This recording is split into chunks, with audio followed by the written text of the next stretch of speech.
Bigor tonight, the Sultan noted, squinting through the smoke of his hookah. It's the tropical air, sir, Blight shouted, trying to be helpful. Makes them sturdy. But then Blight, convinced he had spotted an impostor, grabbed Virgil's veil and yanked. Aha! A phony, Blight screamed. Virgil stood there, wearing a wig made of mop heads and a look of pure terror. The Sultan stood up, his face darkening. You dare lay hands on my daughter? This is an outrage. My Washington will hear of this. But, sir, Blight blubbered, it's a man. It's a sailor. Look at the chest hair. I do not care about your Western anatomy. The Sultan roared. Sterling, take me to my quarters. Commodore, you are a pig dog. Chapter 4. The gas and the ghost. Blight was finished. The Sultan was furious. The admiral was disappointed. And Mav was still, somehow, the hero. Desperate times called for desperate, airborne measures. Blight decided to bring Mav and Pip before a fitness board to have them stripped of their rank. I have his record right here, Blight told the board members. He torpedoed a garbage scow. He shot down a target plane during a drill. He is a menace. Mav knew he needed a miracle. Or, more accurately, he needed Tinker's latest acquisition, a tank of nitrous oxide laughing gas from the base dentist. The plan is simple, Mav told the crew. We pump the gas into Blight's office during the hearing. He'll be so hysterical he won't be able to testify. The next morning, the board convened. Blight stood up, ready to deliver the killing blow. Gentlemen, Maverick Sterling is... Suddenly, he stopped. A strange, sweet-smelling mist was wafting through the window. Is a riot. Blight burst out, doubling over with laughter. And Pip Puddlemere. He's Chucky Wucky, my little Chucky Winky. The board members stared in horror. Blight was now rolling on the floor, pointing at the admiral and screaming, You look like a giant potato, a beautiful bald potato. Blight, the admiral roared. Have you lost your mind? I love you, potato man. Blight giggled, trying to hug the admiral's knees. Cancel the hearing. Give everyone a promotion. Let's go to the beach.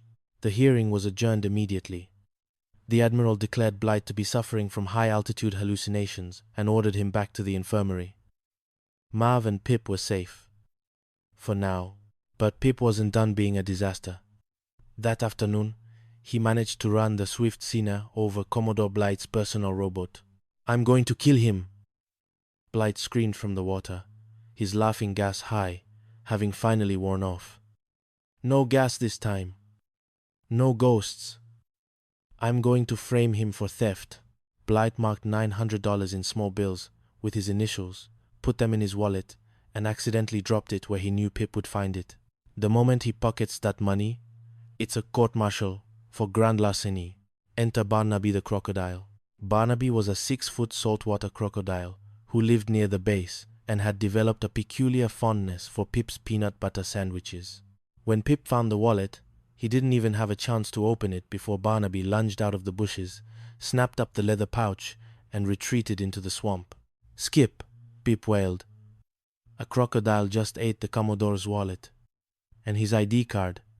Everyone thinks I did it. Don't worry, Pip, Mav said, patting him on the back. We'll just have to call the crocodile as a witness. The court-martial was a circus. Blight was shouting about thieving ensigns and marked bills, while Mav was trying to lure Barnaby the crocodile into the courtroom with a jar of extra crunchy peanut butter. I object, Pip shouted, acting as his own lawyer. The prosecution is ignoring the reptilian factor. Reptilian factor? The judge asked. Just then, the doors swung open. Mav led Barnaby, who was wearing a small naval cap, into the room. The crocodile let out a low hiss and spat out a soggy leather wallet onto the judge's desk. Exhibit A, Mav declared. The wallet was stolen by the crocodile, not the ensign. Unless, of course, the Commodore wants to charge the reptile with larceny. Blight turned white. That's my wallet. And those are the marked bills I used to frame. I mean, to identify the thief. The admiral, who was sitting in the back, stood up. Blight, did you just admit to marking bills to frame your own officer? It was for the good of the service. Blight sobbed. The crocodile is in on it. They're all in on it. They're all in. The case was dismissed. Barnaby the crocodile was awarded a commemorative medal, which he promptly tried to eat. Chapter 5. The Haunted Ship.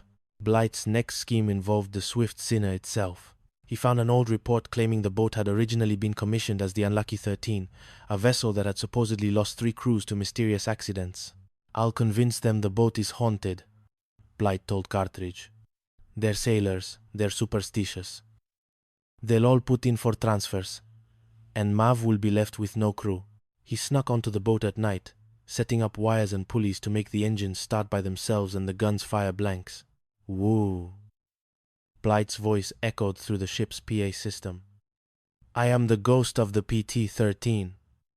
Leave this vessel, or be doomed to the locker of Davy Jones. Pip and the crew were terrified. Skip, the boat's possessed.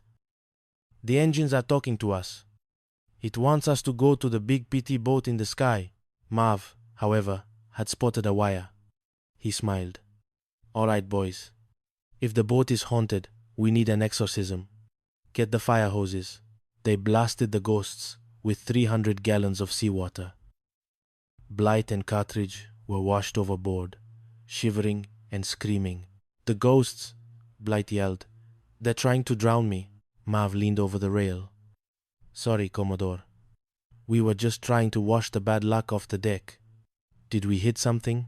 To finally put the haunted rumor to rest, Mav and the boys staged a counter-haunting. They dressed up in white sheets and flew over Blight's quarters, using a system of ropes and pulleys. Barnaby Blight. Mav's voice boomed. Give us the transfer papers. We need them for our records in the afterlife. Blight, convinced he was actually being visited by the spirits of the sailors he had wronged, threw the paperwork out the window and hid under his bed. Take them. Take anything. Just don't take me. Mav grabbed the papers, shredded them, and the ghosts vanished into the night. Chapter 6. The British Invasion and the Missing Millions. The final act of the Chaos Island saga began with a request for a British liaison officer. Blight, seeing one last chance to export Mav, tried to sell him to Commodore Norcross of the Royal Navy. He's a gentleman, Blight lied through his teeth. A scholar, a hero, but Mav had other plans. Grubby had fallen in love with a girl named Ginger, a dancer in a visiting service show. To impress her, Grubby had told her he was a lieutenant commander. I'm in trouble, Skip, Grubby cried. She's coming here to see me. If she sees me in these greasy dungarees, I'm dead. All right, Mav sighed. For 5 minutes, you can borrow my uniform, but if anyone sees you, we're all going to the brig. Naturally, everyone saw him, including Commodore Norcross. I say, Norcross said, peering through his monocle at Grubby, who was currently wearing the commander's jacket and a very nervous expression. This is the outstanding officer you mentioned, Blight? He's currently feeding a peanut butter sandwich to a crocodile. That's a survival exercise, Blight shouted, testing the reptile's loyalty. Then, the ultimate disaster. The base payroll. Pip had been sent to pick up $62,000 in cash. On the way back, he had been ambushed, which actually meant he tripped over his own shoelaces and fell down a hill. When he woke up, the money was gone. The only thing I saw was a girl's ankle. Pip cried. A girl with a little heart-shaped birthmark. Mav and the crew scoured the island, looking at every ankle in sight. They even checked the hula dancers, much to their annoyance. Blight was ecstatic. Larceny! This time I've got them. $62,000. They've hidden it. They've absconded. Mav tracked the thief to a local gambling den. It wasn't a girl. It was a group of local crooks who had been using a honey trap with a fake birthmark painted on a leg to distract Pip. The money's in that old cannon, Mav realized, pointing to a decorative artillery piece in the town square. Blight arrived with a squad of MPs. Sterling, where is the money? Give it up or face the firing squad. It's in the cannon, sir. Pip shouted. Lies, Blight screamed. Fire the cannon. Prove it's empty. He lit the fuse himself. Boom. The cannon roared, but instead of a shell, a blizzard of green paper erupted from the barrel. $62,000 in small bills rained down over the entire village. "Manna from heaven," the villagers shouted, scrambling for the cash. "My payroll," Blight wailed, trying to catch the flying bills with his hat. "Stop! It's unmarked. It's the Navy's." Mav and the crew stood back, watching the chaos.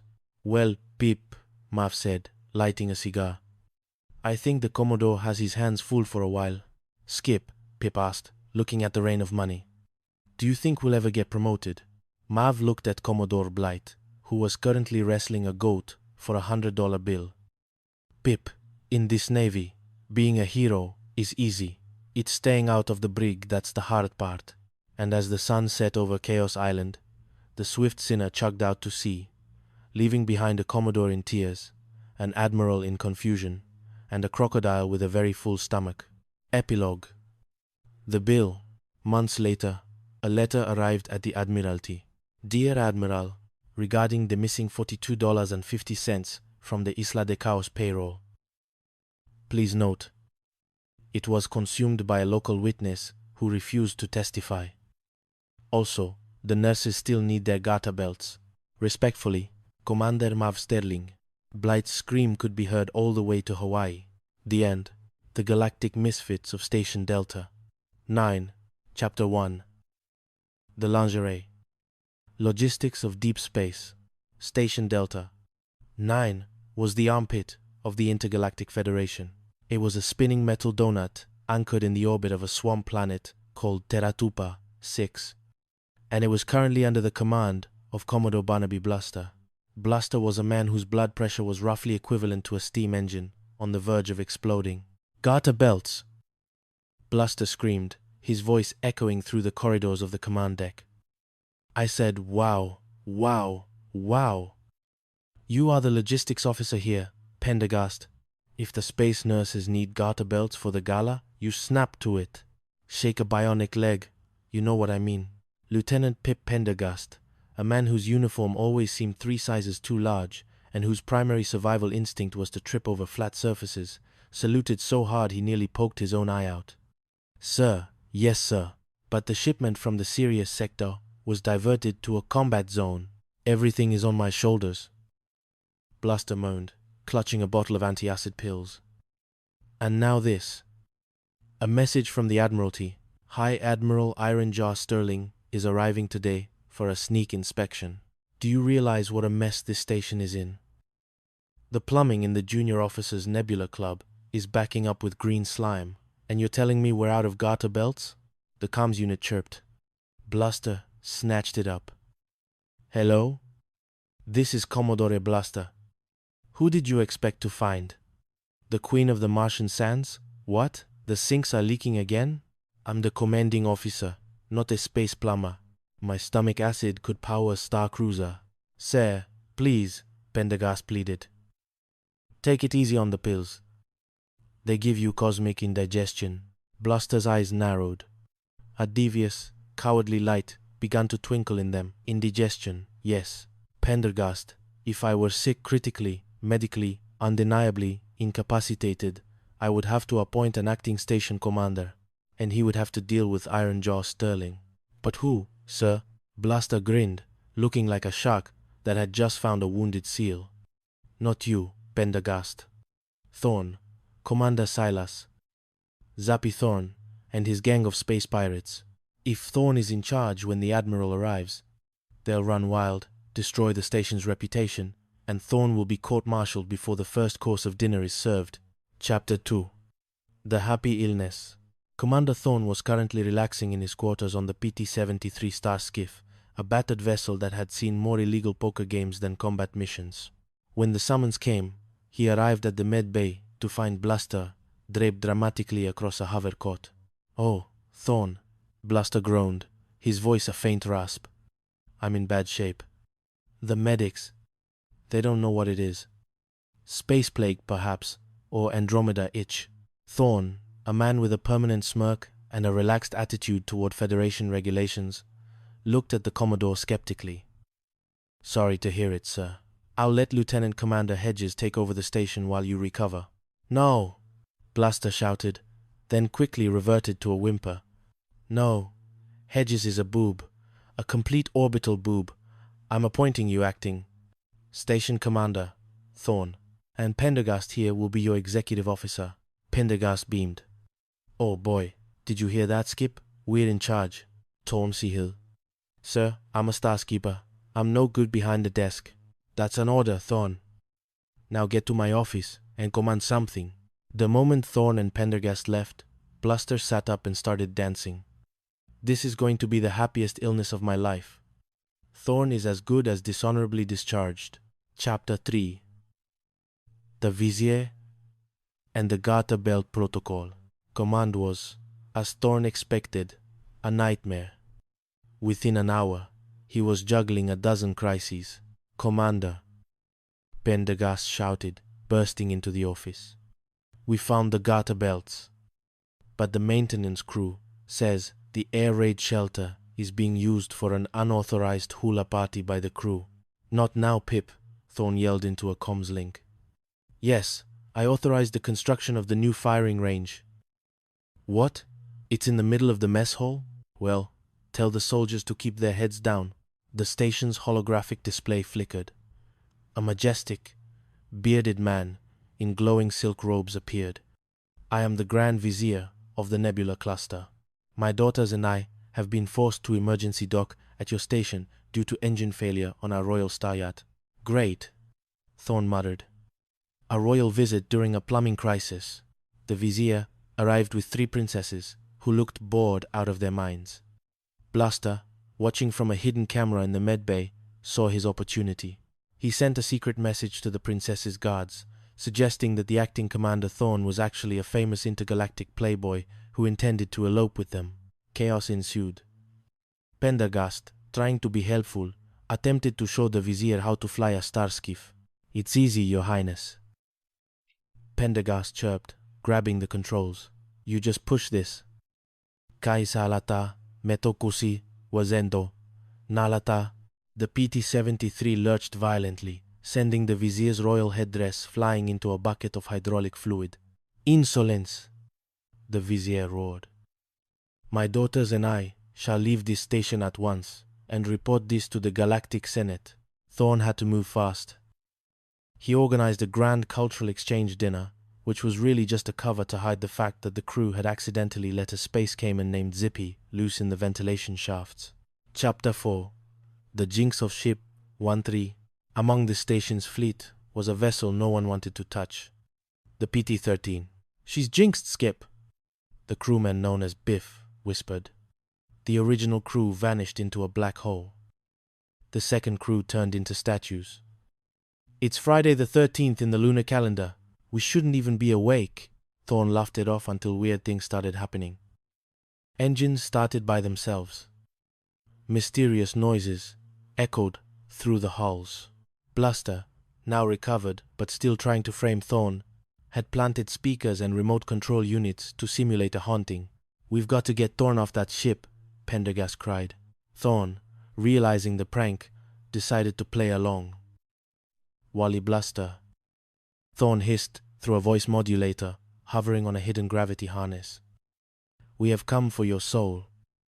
And your secret stash of luxury chocolates. Bluster screamed and ran through the station in his underwear, right into the arms of the arriving Admiral Sterling. Bluster, the Admiral barked. Why are you half naked and screaming about ghost chocolates? He's delirious, sir, Thorne shouted, appearing in a clean uniform. Space madness. We've been taking care of him. Chapter 5. The Trial of Zippy the Cayman. The final blow came when Bluster's wallet went missing. Inside were the serial numbers for the station's secret payroll, $62,000 in Federation credits. Thorne stole it. Bluster accused during a formal court-martial. I saw him near my office. I object. Pendergast shouted, acting as the defense. It wasn't the commander. It was the alligator. I mean, the space caiman, Zippy. The court erupted in laughter. An alligator stole your wallet, Ensign? Admiral Sterling asked, rubbing his temples. Yes, sir. He's crazy about my mother's peanut butter sandwiches. He must have thought the leather wallet was a snack. Just then, Thorne led Zippy into the courtroom on a leash. The creature looked smug. If the wallet is in the cayman. Bluster sneered. Then we must cut him open. Wait, Thorne said. Zippy, cough it up. The cayman let out a wet belch and spat out a soggy leather wallet. Admiral Sterling opened it. Bluster, the Admiral said, his voice cold. These are marked bills. And according to these records, they were part of a trap you set to frame your own officers. Using the station's payroll as bait is a serious offense. But Bluster sputtered. And where is the rest of the payroll? The Admiral demanded. Suddenly, a loud boom echoed from the hangar bay. An ancient, decorative ceremonial cannon had accidentally been fired by Pendergast. Instead of a cannonball, a cloud of $100 bills exploded over the station like green snow. There's your payroll, Admiral, Thorne shouted, grinning. It was, hidden in the cannon for safekeeping. Epilogue. The Martini on the Sands. A week later, Thorne and his crew were back on the PT-73, anchored near a tropical moon. They had a crate of champagne and enough peanut butter to keep Zippy happy for a year. Meanwhile, in a distant, dusty, penal colony on a rock near the galactic rim, Barnaby Bluster was scrubbing the floors of a mess hall. Why me? He moaned, his voice echoing in the empty hall. Why is it always me? Back at Delta 9, Pendergast was trying to fix a leaky sink. He turned the wrench too hard, and a jet of purple slime hit him squarely in the face. Thorne just leaned back, sipped his drink, and watched the stars. You know, Pip, he said. For a Jinx station, we're doing all right. Wow, wow, wow, wow. Pendergast muttered, wiping his eyes. Garter belts. I still don't get the garter belts. The Chronicles of Marauder Bay. The Great Naval Fiasco. Chapter 1. The Garter Belt Crisis. And the Fake Malady. The sun over the Azore archipelago didn't just shine. It interrogated. At Zanzibara outpost, the humidity was thick enough to serve as a side dish, and the morale was thinner than a cheap military-issued sock. Commodore Barnaby Badger Bluster, a man whose blood pressure was currently high enough to power a small locomotive, slammed his fist onto his mahogany desk. Across from him stood Lieutenant Cecil Snodgrass, a man whose spine was made of pure jelly and whose primary function in life was to agree with Bluster before Bluster had even finished speaking. Snodgrass. Bluster bellowed. I am the commanding officer of this god-forsaken rock. I am a tactician, a warrior, a leader of men. So why, in the name of Neptune's trident, am I looking at a requisition form for lace garter belts? Snodgrass wobbled. The nurses, sir, they say they are essential for keeping their hosiery in peak tactical position. I don't care if they want to wear neon fishnets. Tell the supply officer to snap to it, shake a leg. Oh, you know what I mean. Bluster rubbed his temples. Everything is on my shoulders. And now, the final nail in my coffin. I just got word from the Admiralty. Grand Admiral Gravel Guts Grimshaw is arriving today for a sneak inspection. Snodgrass turned a shade of pale, usually reserved for Victorian ghosts. Not Iron Pants Grimshaw? He's the most ruthless inspector in the 7 seas. He'll find the dust under the dust. Exactly. Bluster jumped up, pacing like a caged tiger. This place is a circus. The sinks in the Petty Officers Club are backing up. The rum rations are being traded for tropical fruit. And I'm surrounded by idiots. My stomach acid could start a car. Snodgrass. I'm dying. I'm practically a corpse. Then, a glint of wicked genius sparked in Bluster's eyes. Wait. If I were actually sick, I couldn't be held responsible for the inspection. I'd have to appoint an acting base commander, someone to take the fall, someone I want to see destroyed. Snodgrass's eyes widened. Not Commander? Lucky Jack Sterling? Precisely. Bluster grinned, a terrifying sight. With Sterling and his gang of misfits on the scurvy dog in charge, they'll turn this base into a Roman orgy within the hour. Grimshaw will arrive, see the chaos, and strip Sterling of his rank faster than you can say, court-martial. Snodgrass, call the medics. Tell them I've collapsed. I'm a very, very sick man. Chapter 2. Commander Sterling takes the helm. Commander Lucky Jack Sterling was a man who viewed naval regulations as polite suggestions rather than laws. His crew, the misfits of Marauder Bay, consisted of the most talented degenerates ever to wear a sailor's cap. There was Fingers Finnegan, who could pick a lock with a fishbone. Tank Thompson, who could fix a diesel engine with duct tape and a prayer. And Ensign Percival Porky Higgins, a man whose clumsiness was statistically impossible. When Jack was summoned to the infirmary, he found Bluster draped dramatically over a bed, clutching a thermometer like a holy relic. Sterling, Bluster wheezed. The doctors, they say it's tropical ague, or perhaps archipelago anemia. I'm in bad shape. I have to appoint an acting commander. While I linger at death's door. I'm sorry to hear that, Commodore, Jack said, his voice dripping with suspicious sincerity. We'll give Lieutenant Snodgrass all the help he needs. Snodgrass? Bluster scoffed, then quickly returned to a wheeze. No, he's a boob. I'm appointing you, Sterling. You are now the acting base commander. Porky Higgins, standing behind Jack, dropped his clipboard. The skipper? Yes, Higgins, Bluster sighed. Now, get out, command this base. That's an order. As soon as they left, Bluster sat up and reached for a bowl of hidden grapes. This is going to be the happiest illness of my life, Snodgrass. Bluster, just wait until the admiral sees the sterling standard of leadership.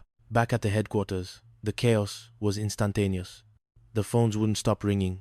Sterling here, Jack said into the receiver. What? The garter belts arrived? Good. Send them to the nurses' quarters immediately. And tell the chief the sinks are still plugged?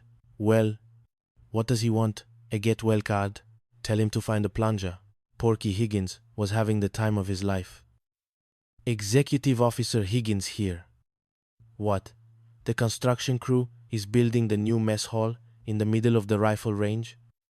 Well, tell them to keep their heads down. Meanwhile, the crew was already planning a celebration. Fingers Finnegan burst in. Skip. The boys want to throw a little shindig to celebrate your promotion. We can rake in a pile of dough. Full speed ahead, Fingers! Jack shouted over the noise of 3 ringing phones. I knew you'd say that. Just keep it under control. Chapter 3. The Maharaja of Mangalore. The celebration was in full swing. Hula dancers, actually local girls hired with black market chocolate, were performing near the air raid shelter. Music was blasting, and the scurvy dog crew was running a highly illegal gambling ring. Suddenly, a message came in. A royal plane belonging to the Maharaja of Mangalore had made an emergency landing on a nearby island. The Maharaja and his 3 beautiful daughters, the princesses, were stranded. Sterling, change of plans, Bluster shouted through the radio from his hospital bed, where he was listening in secret. You have to rescue the Maharaja. He's a vital ally. Jack and the crew raced the scurvy dog to the island. They found the Maharaja, a man of immense dignity and even more immense luggage, standing on the beach. I am the Maharaja Karim, the royal announced. Commander Jack Sterling, at your service. Your Highness, Jack bowed. Porky Higgins, trying to be helpful, reached for the Maharaja's luggage and immediately fell overboard, taking a royal trunk with him. Wowie, wow, wow, Porky shouted as he bobbed in the water. The Maharaja frowned. In my country, wowie, wow is a ceremonial greeting for a chicken. Is this man a jester? He's a specialist, sir. Jack lied smoothly.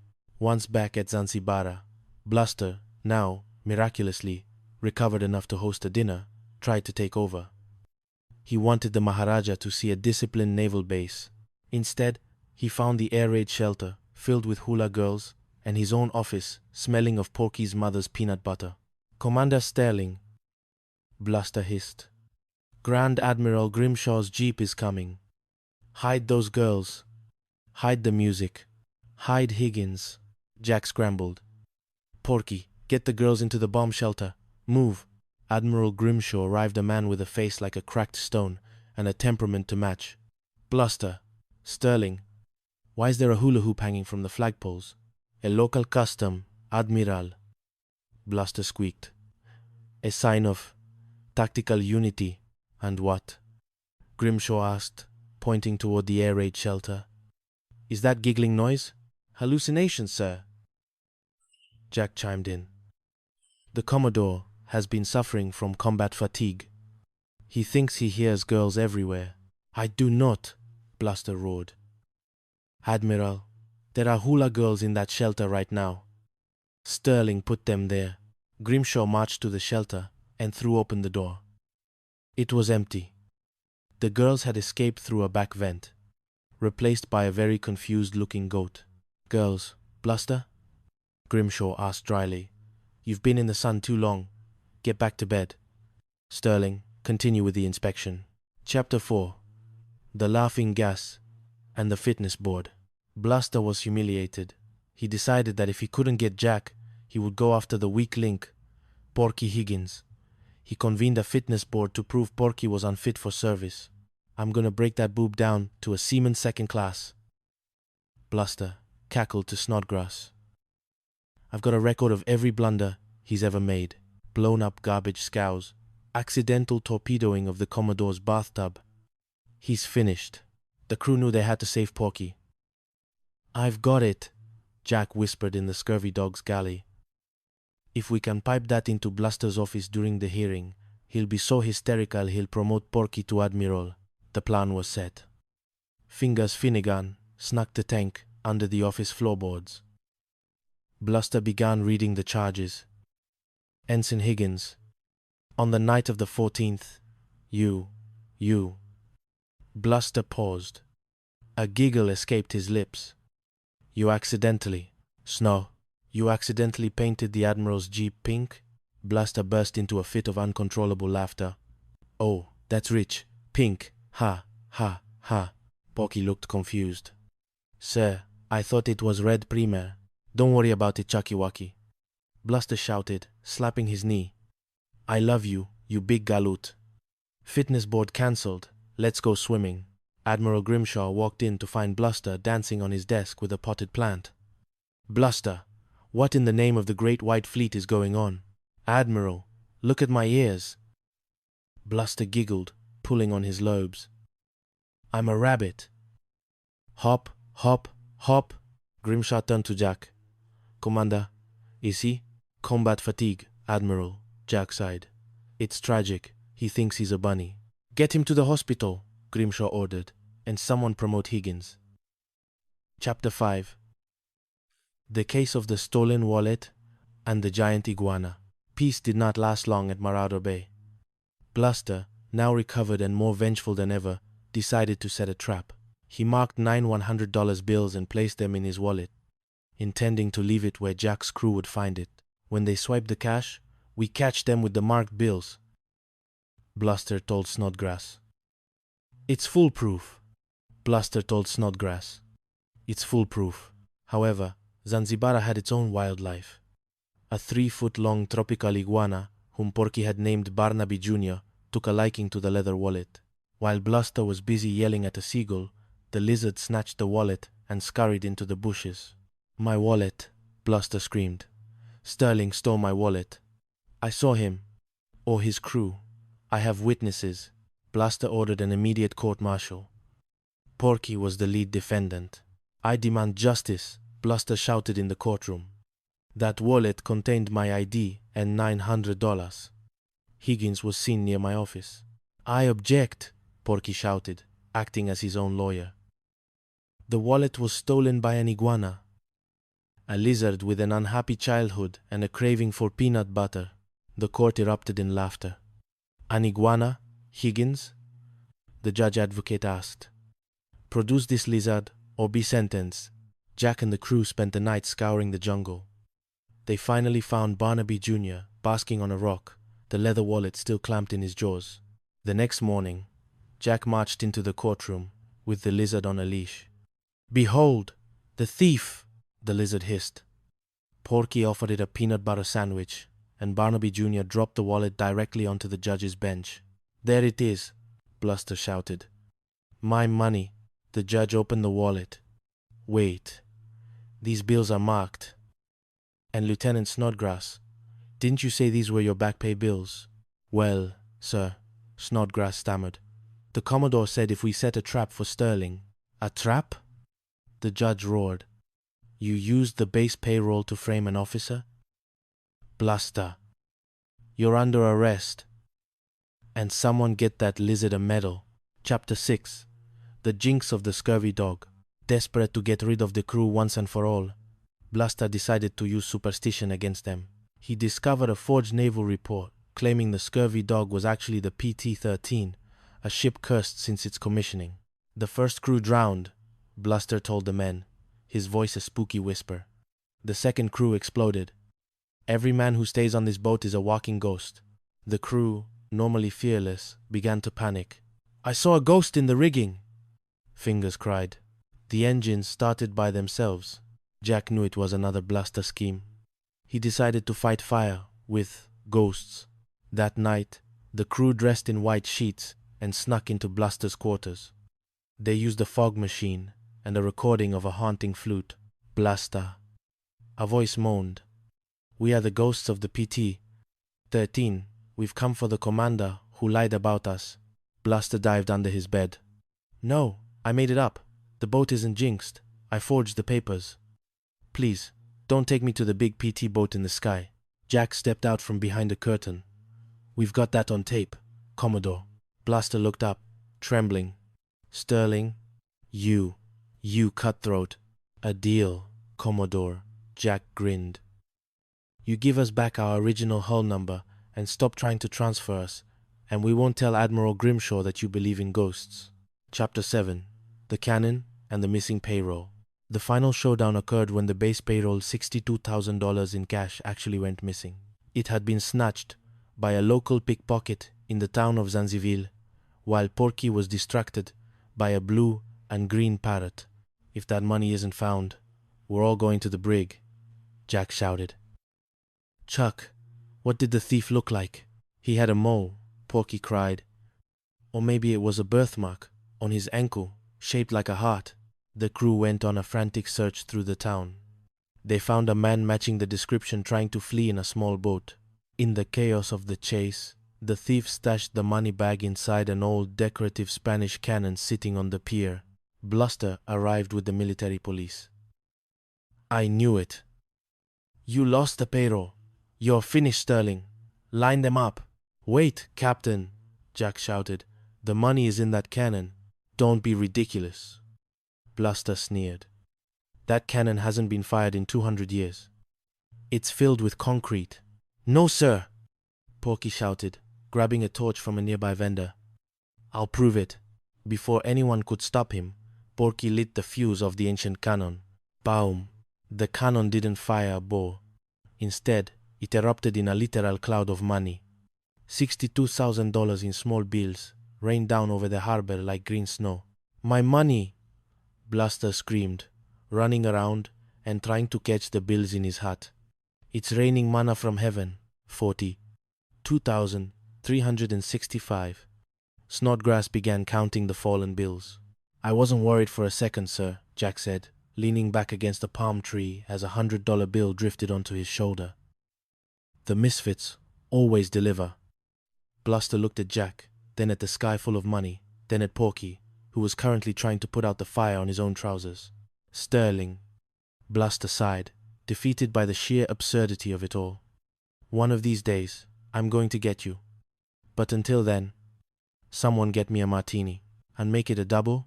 And so, the sun set over Marauder Bay, where the rules were broken, the drinks were cold, and Commander Lucky Jack Sterling remained, as always, the luckiest man in the Navy. Epilogue. The Sultan's Revenge. A week later, a package arrived from the Maharaja.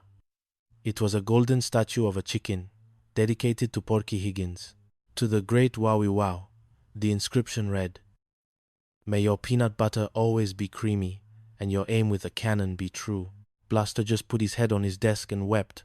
The Outlaws of Astramaris. A novel of nautical nonsense, ulcers, and unexpected alligators. Chapter 1. The Commodore's corrosive gut. Commodore Barnaby Bixby sat behind a desk made of recycled titanium, staring at a requisition form that made his head throb. His office, located in the highest spire of the Astra Maris Oceanic Station, overlooked a vast expanse of the Cerulean Archipelago, a paradise for tourists, but a logistical nightmare for a man of his limited patience. Garter belts. Bixby barked, his voice cracking like a dry reed. The nurses at the infirmary are demanding vintage-style garter belts for the upcoming gala, and you, Lieutenant Carpenter, are telling me we are out of stock. Lieutenant Carpenter. Well, we think Captain Mac's crew might have redirected it for their own purposes. Bixby's face turned a shade of purple, usually reserved for deep-sea jellyfish. McIntyre, that rogue, that pirate. Every time I try to run a professional security outpost, he and his band of misfits turn it into a floating circus. He reached for a bottle of high-potency antacids.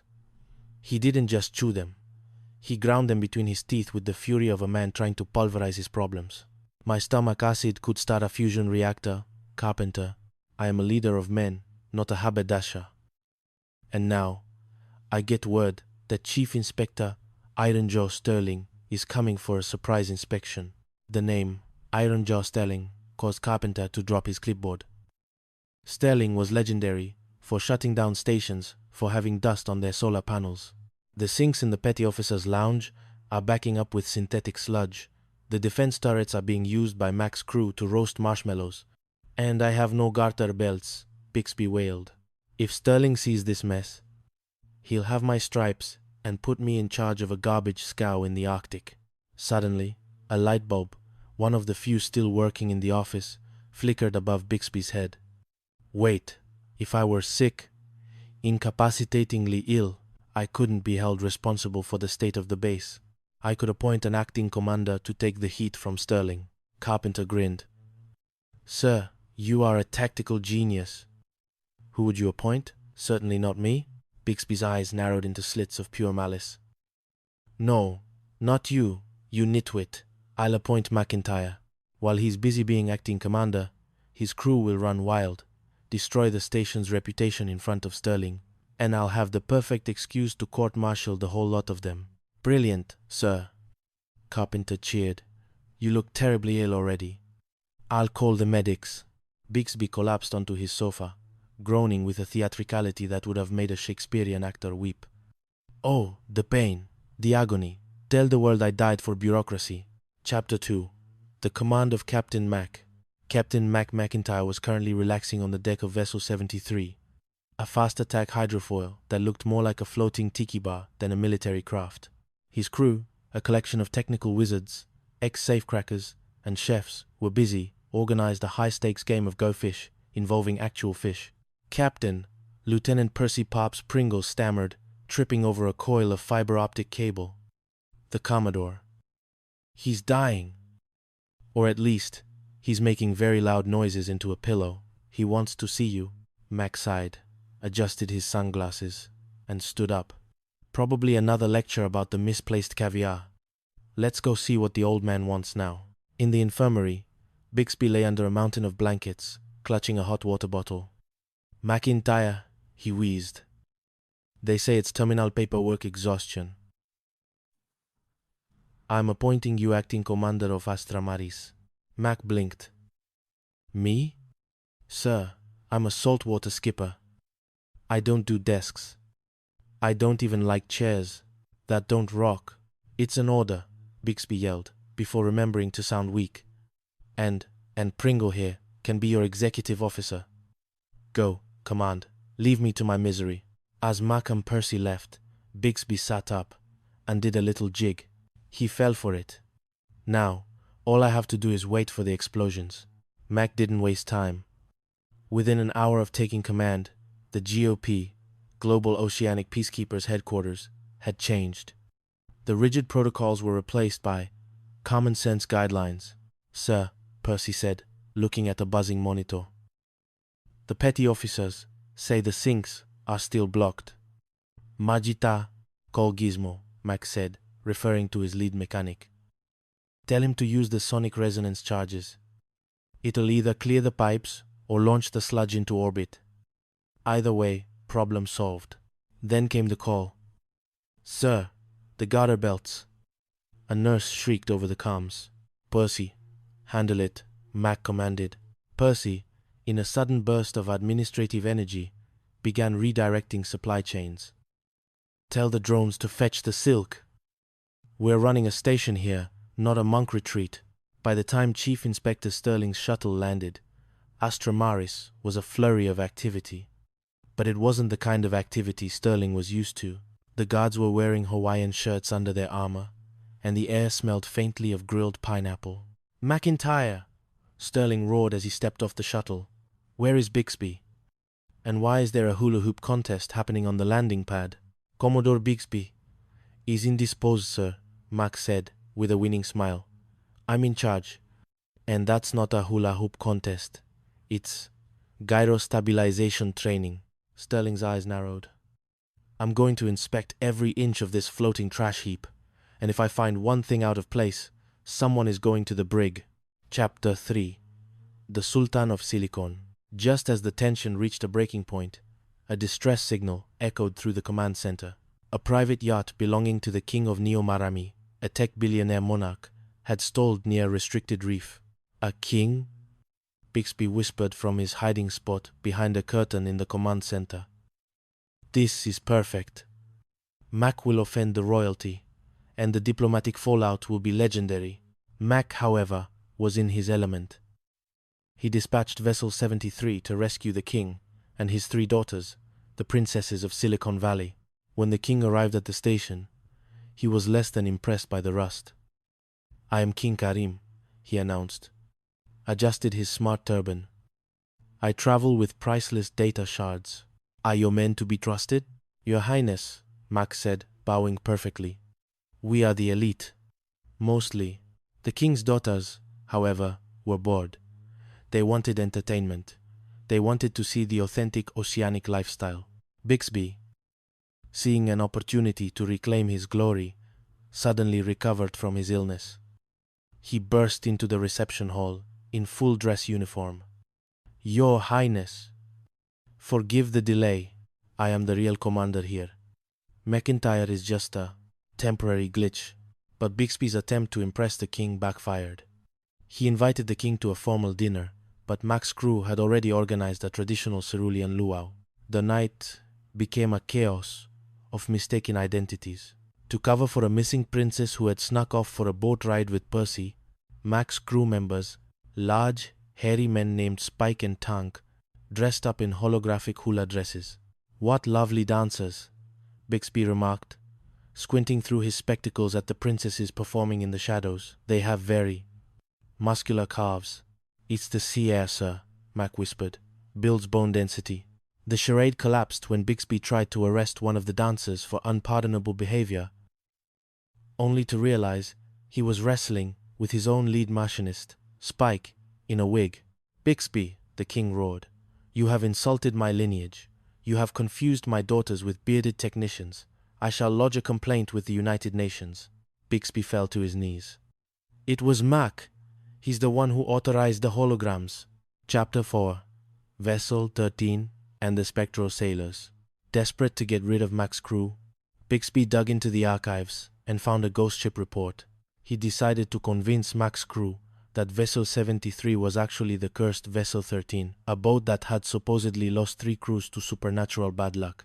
It's a jinx, Mac, Percy cried, looking at the fake documents Bixby had planted.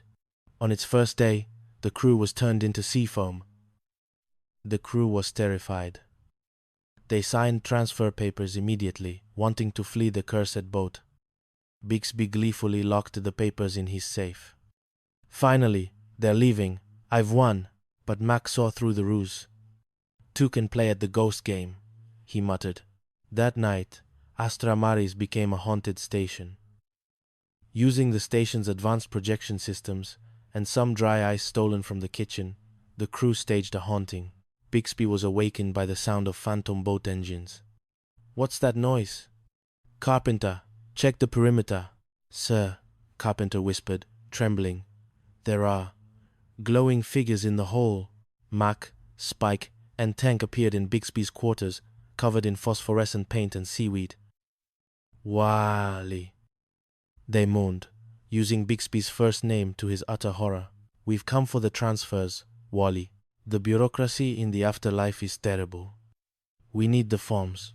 Take them, Bixby screamed, throwing the safe key at the ghosts. Just don't take me. I'm too young to be C-form. The ghosts grabbed the papers and vanished. The next morning, Bixby tried to claim he had been robbed by spirits, but Mac simply showed him the shredded papers. Must have been a paper-eating poltergeist, sir. Terribly common in the Cerulean archipelago. Chapter 5. The Great Payroll Caper. The final blow to Bixby's sanity came with the arrival of the base payroll, $250,000 in physical biocredits, highly valued in the black market.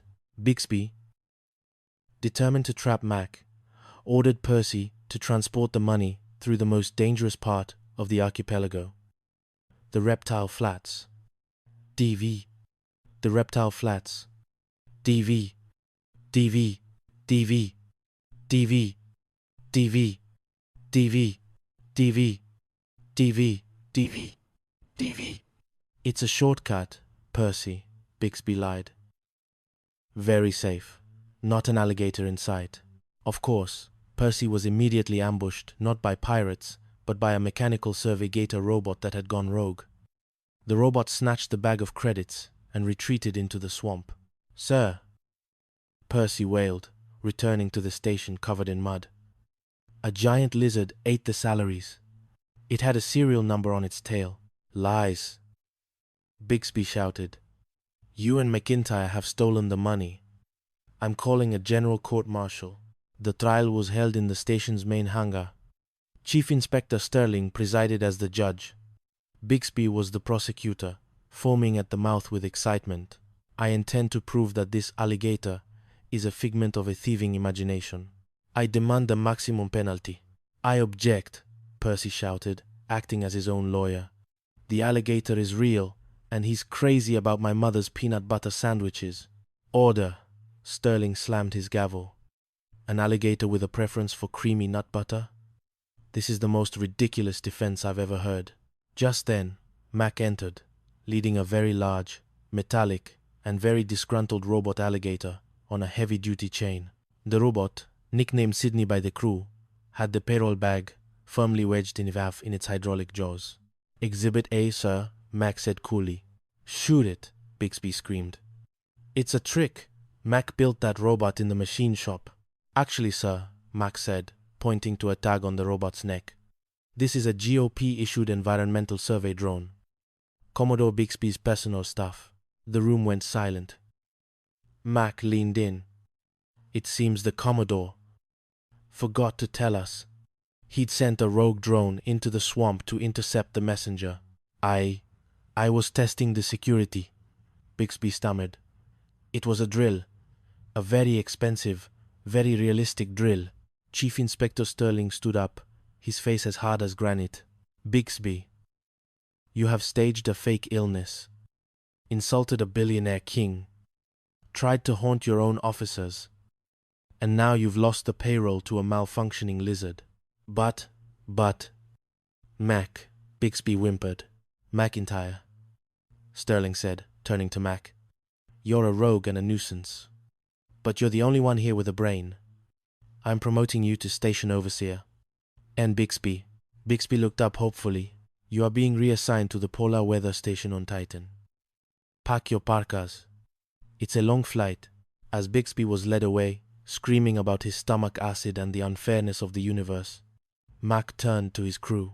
Well, boys, Mac said, opening a bottle of the king's finest sparkling cider. The Commodore's gone, the money's back, and Sydney the gator needs a new coat of paint. Sir, Percy said, finally looking relaxed. What about the garter belts? Mac grinned. Give them to the nurses. We've got a base to run, and I think I saw a hula hoop contest that needs a judge. And so, Astramaris continued to float on the cerulean waves, less of a military outpost, and more of a home for the most successful band of misfits the ocean had ever seen. Epilogue. The Titan Report. Months later, a postcard arrived at Astra Maris. It was covered in frost and ink blots. Dear Mac, it read. Having a wonderful time. The temperature is minus 200 degrees, and the only company I have is a sentient gas cloud that keeps stealing my socks. My stomach acid is finally frozen solid. I hate you all. Fondly, Bixby. P. S. Send antacids. The gas cloud doesn't believe in them. Kolasi, Hamana, Antasi.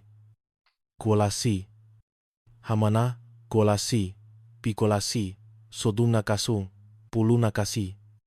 Namana, Kolasi. Namana. Mac laughed, tossed the card into the recycler, and looked out over his island paradise. Good old Bixby, he mused. Always a stickler for the rules. Sir! Percy yelled, tripping over a robotic crab. The king is back. And he brought more peanut butter. Full speed ahead, Percy, Mac commanded. Full speed ahead. The Buccaneers of Porto Panic, a novel of absurdity and anchors. B. Geminai, Chapter 1. The Garter Belt Crisis and the Ulcer's Lament. The island of Porto Panic was not so much a strategic military outpost as it was a tropical petri dish for the growth of professional incompetence. Located in the humid armpit of the Azure Archipelago, the base was commanded by Captain Percival, the Ulcer Pringle. Pringle was a man whose stomach acid could have been sold to the munitions department as a high-grade corrosive. He spent his days screaming at the clouds and his nights dreaming of a transfer to a desk job in a windowless basement in Washington, D.C. On this particular Tuesday, Pringle's face had reached a shade of magenta usually reserved for poisonous berries. Garter belts, Bumble! Pringle shrieked, slamming his fist onto a desk covered in antacids. Garter belts, garter belts, garter belts, garter belts, garter belts, garter belts, slamming his fist onto a desk covered in antacids. The nurses are requesting garter belts. Do you realize there is a war on? Do you realize the enemy is lurking beneath the waves, and I am being harassed by the hosiery requirements of the medical staff? Ensign Barnaby Bumble, a man who could trip over a shadow in an empty room, adjusted his spectacles nervously. Sir, as the supply officer, I must inform you that the logistics of lace are quite complex. But I'll shake a leg, sir. I'll snap to it. Don't shake anything. Pringle groaned, clutching his midsection. Everything is on my shoulders. The sinks in the Petty Officers Club are backing up. The local goats are eating the radar cables. And now, this. He held up a crumpled telegram. His hand shook. Admiral Old Granite Nash is arriving today. A sneak inspection. If he sees the state of this base, the hula girls, the illegal distillery behind the mess hall, the gambling, I won't just be court-martialed. I'll be executed by boredom in a naval prison.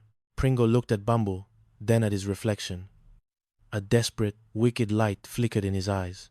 Bumble, Pringle whispered, I feel a sudden, catastrophic illness coming on, a malady so profound that I must relinquish command immediately to someone else. Someone, expendable. You mean Lieutenant Suckup, sir? Bumble asked. No, Suckup is a boob. I mean Commander Jack A. Sterling. If I appoint Sterling as acting base commander, he'll be the one standing there when Gnash sees the chaos. Sterling and his gang of sea pirates will destroy their careers in front of the Admiral's very eyes. And I'll be safely tucked away in the infirmary, eating jello. It was a brilliant plan. Or so Pringle thought, forgetting for a moment that Jack Sterling was the luckiest man to ever wear a uniform. Chapter 2. The Accidental Commander. Commander Jack Sterling sat on the deck of the PT-99, a vessel held together by hope, spit, and several rolls of duct tape. His crew, a collection of misfits known as the Azure Buccaneers, were currently engaged in a high-stakes game of poker, using seashells as currency. Listen up, boys, Sterling said, grinning as he pocketed a winning hand. Captain Pringle has just developed a fatal case of indigestion. He's appointed me acting base commander. Bumble is the new executive officer. Came on. The crew erupted in laughter. You, A base commander, Ace? Dapper Dan Gouffet, the crew's resident con artist, asked. Does this mean we can finally open that casino in the